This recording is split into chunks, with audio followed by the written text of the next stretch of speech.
মোদী সাহেব, আপনাদেরকে সেই দৃষ্টান্ত আছে। আপনারা 400 বছরের মসজিদকে ভেঙে গুড়িয়ে দিয়েছে।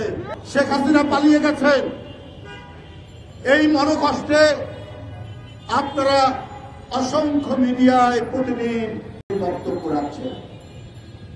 আপনাদের এত প্রেম কেন শেখ হাসিনার বিষয়ে? এটারও কারণ আছে।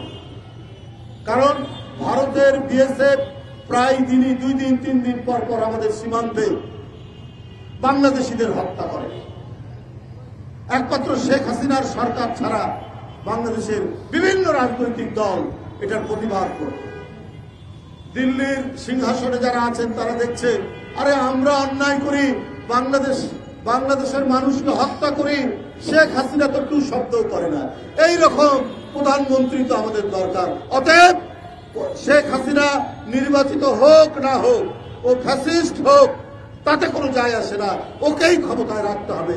এই 16 বছর একমাত্র দিল্লি ছাড়া, ভারত ছাড়া শেখ হাসিনাকে দুনিয়ার কোন দেশ সমর্থন করেনি।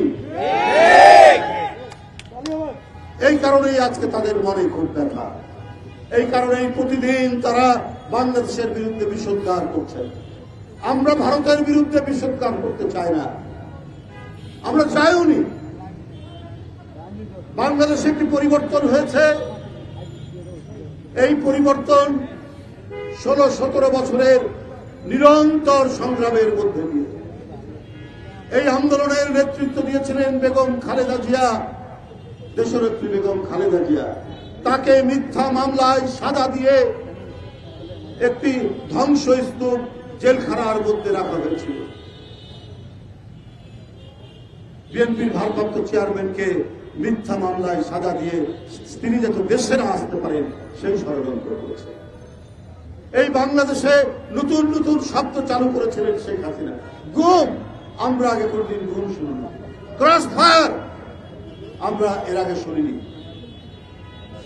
এগুলো শেখ হাসিনা শুরু করেছেন কারণ যে বাংলাদেশের কোন রাজনৈতিক দল, কোন সামাজিক গোষ্ঠী তার অন্যায়ের বিরুদ্ধে যাতে টু শব্দ করতে না পারে, তাই তিনি গোটা সমাজের মধ্যে আতঙ্ক, ভয় তৈরি করেছিলেন এই গুম খুনের মধ্যে।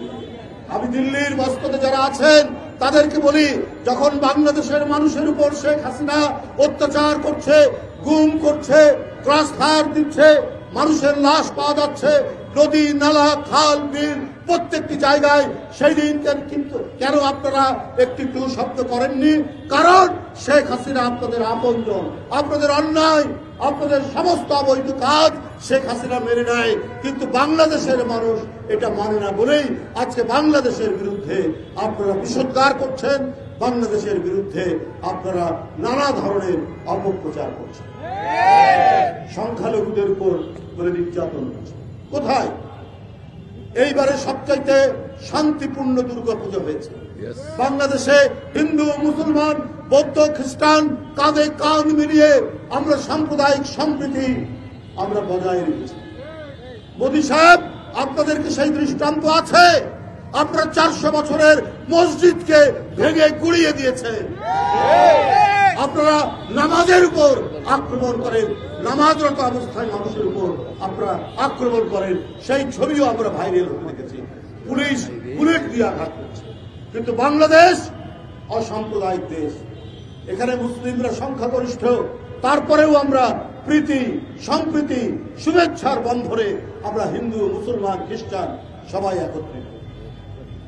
আমরা কারো প্রতি ঘৃণা পোষণ করি না, আমরা ভারতের প্রতিও করতাম না। কিন্তু আপনারা যদি আমাদের প্রতি ঘৃণা পোষণ করেন, আপনারা যদি একজন পতিত স্বৈরাচার, ঘৃণ্য স্বৈরাচার, যে রক্তাক্ত আলপনার মধ্যে দিয়ে নিজের ক্ষমতাকে টিকিয়ে রেখেছিলেন, তাকেই যদি আপনারা একমাত্র আপনাদের প্রতিনিধি মনে করেন যে সেই হচ্ছে আমাদের আসল লোক, তাহলে তো বাংলাদেশের মানুষ আপনাদেরকে বিশ্বাস করবে না। আপনারা সমস্ত শিষ্টাচার, সমস্ত রাষ্ট্রাচার, সমস্ত কূটনীতিকে উপেক্ষা করে আপনাদের পররাষ্ট্র দপ্তর, আপনাদের অন্যান্য রাজনৈতিক নেতৃবৃন্দরা প্রতিদিন বাংলাদেশের বিরুদ্ধে আজে বাজে কথা, মিথ্যা কথা, অপপ্রচার, অপতথ্য দিয়ে এক ধরনের একটা ভিন্ন পরিবেশ বিভ্রান্তি তৈরি করছেন। কিন্তু সারা দুনিয়ার মানুষ জানে যে বাংলাদেশ কত সম্প্রীতির দেশ, কত শান্তির দেশ। যাই হোক বন্ধুরা, আমরা তাই নিজেরা নিজের শক্তিতে আমরা দাঁড়াবো।